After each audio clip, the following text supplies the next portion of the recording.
Diagram pencar atau diagram scatter biasa juga disebut diagram tebaran atau scatter plot, yaitu sebuah diagram yang digunakan saat kita perlu menyajikan data yang terdiri dari atas dua variabel kuantitatif atau sering juga disebut sebagai data bivariat. Kegunaan diagram pencar. Diagram pencar digunakan untuk menunjukkan ada atau tidaknya hubungan atau korelasi antara dua variabel kuantitatif pada data bivariat. Kedua variabel tersebut dinamakan variabel bebas yang disimbolkan dengan X dan variabel terikat yang disimbolkan dengan Y. Saya Vera Fernanda, absen 33. Saya akan menjelaskan soal nomor 1. Pada contoh soal ini, diberikan data dalam bentuk tabel mengenai lengkap lama belajar dan nilai ujian. Kita diminta untuk membuat scatter diagram tersebut dan menentukan lama belajar dan nilai ujian yang diperoleh berdasarkan scatter diagramnya. Nah, scatter diagram pencar sama caranya kita menggambar titik pada bidang koordinat trapesius. Umumnya titik-titik pada bidang trapesius dituliskan dalam bentuk pasangan berurutan, misalnya X, Y, seperti ini. Yang mana X sebenarnya menyatakan variabel bebasnya, yaitu variabel yang nilainya mempengaruhi variabel lain yang merupakan variabel terikat. Berarti di sini Y adalah variabel terikat yang lainnya dipengaruhi oleh variabel bebasnya, yaitu X. Jadi, untuk menentukan mana X dan Y, kita perhatikan manakah yang mempengaruhi nilai yang lain. Umumnya dalam kehidupan lama belajar dan nilai ujian. Jadi, titik-titik atau pasangannya kita akan punya 3,50,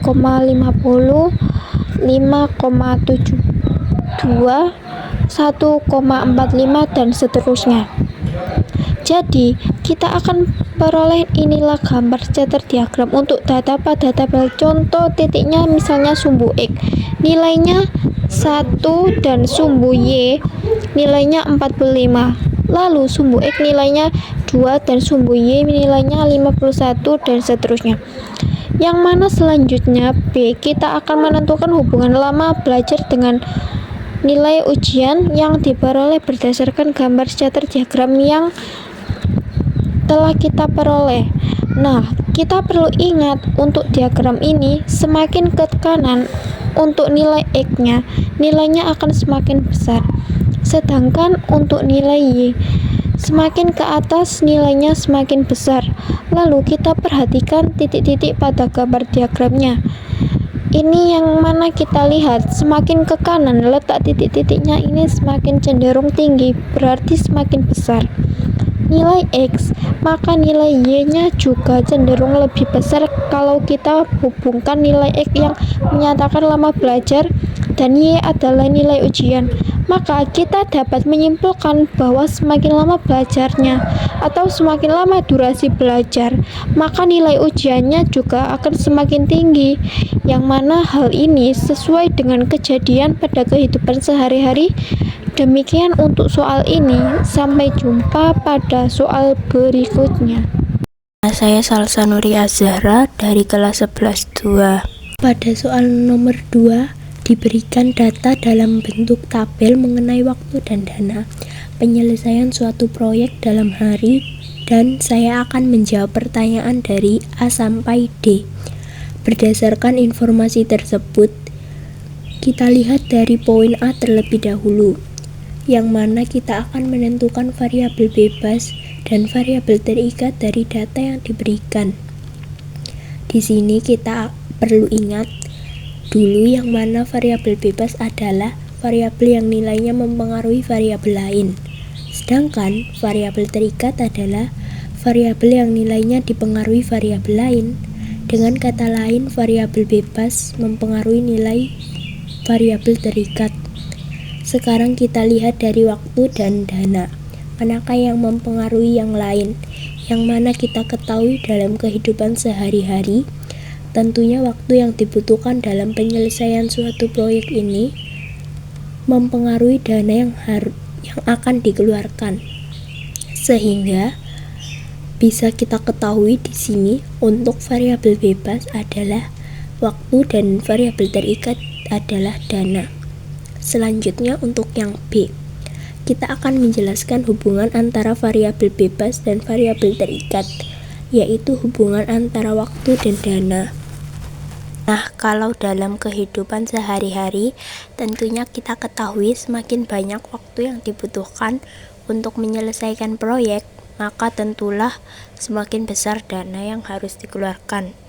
Jadi kita ketahui hubungan antara waktu dan dananya seperti ini. Selanjutnya yang C.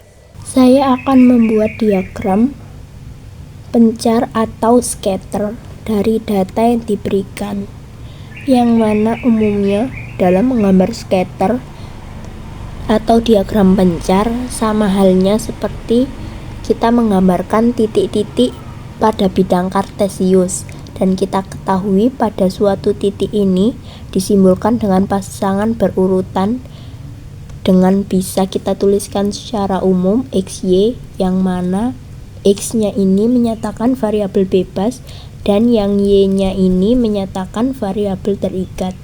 Maka di sini bisa kita bentuk titik-titik berdasarkan waktu dan dana yang bersesuaian dengan kita pandang waktunya ini adalah X, sebab ini adalah variabel bebas, dan dananya adalah Y, sebab ini adalah variabel terikat.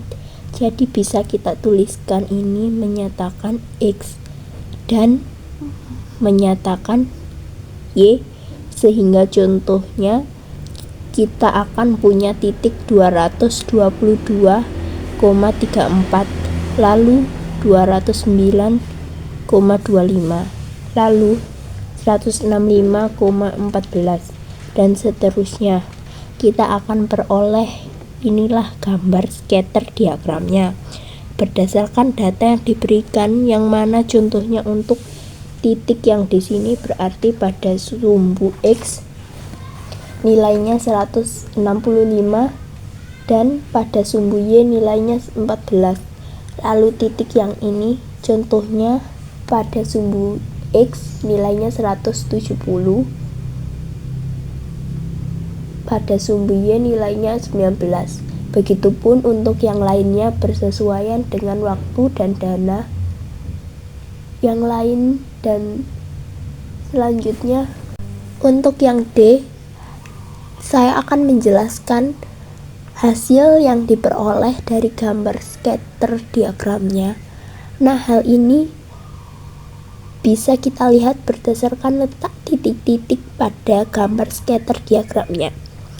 Ini kalau kita lihat berdasarkan nilai-nilai pada sumbu X, semakin ke kanan nilainya semakin besar, dan kalau nilainya sumbu Y di sini semakin ke atas nilainya semakin besar.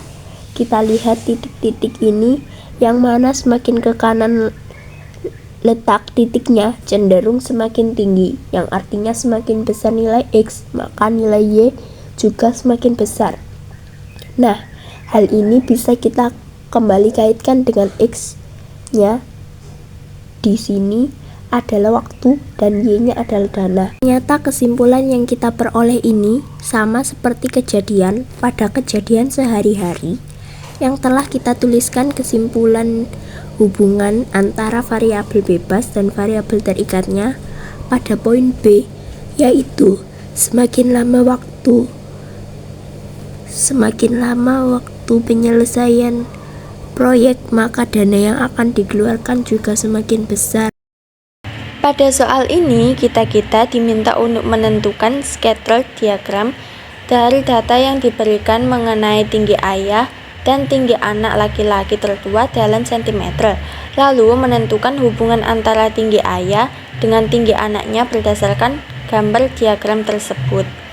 Nah, bisa kita lihat dari yang A terlebih dahulu mengenai scatter diagram dari datanya ini, yang mana nilai-nilainya yang kita butuhkan adalah bentuk pasangan berurutannya, yang mana pasangan berurutannya ini akan kita gambarkan sama seperti kita menggambarkan titik pada bidang kartesius.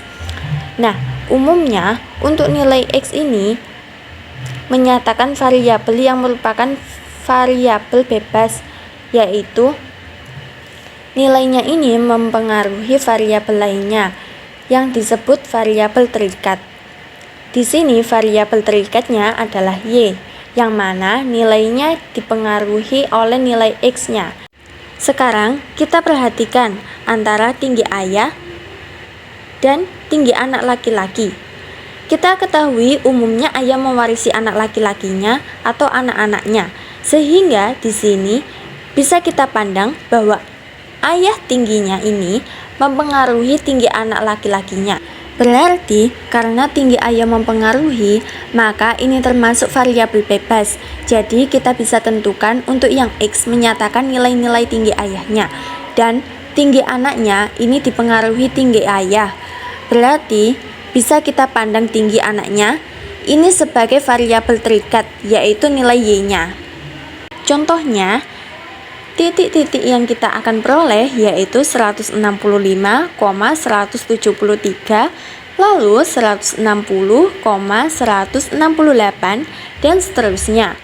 Maka kita akan memperoleh gambar scatter diagram atau diagram pencarnya berdasarkan data pada tabel yang ini, yang mana contohnya untuk titik yang ini berarti pada sumbu X atau sumbu mendatarnya nilainya adalah 157, dan pada sumbu tegak atau pada sumbu Y nilainya 168, sedangkan yang ini pada sumbu X-nya nilainya adalah 160, dan pada sumbu Y-nya nilainya juga 168.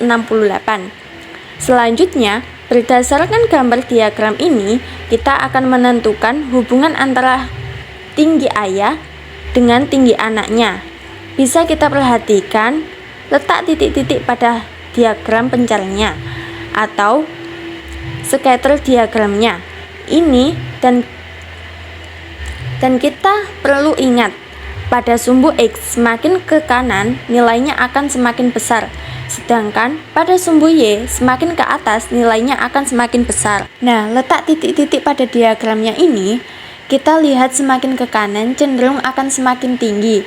Letak titiknya yang artinya semakin besar nilai X-nya, maka nilai Y-nya juga akan semakin tinggi.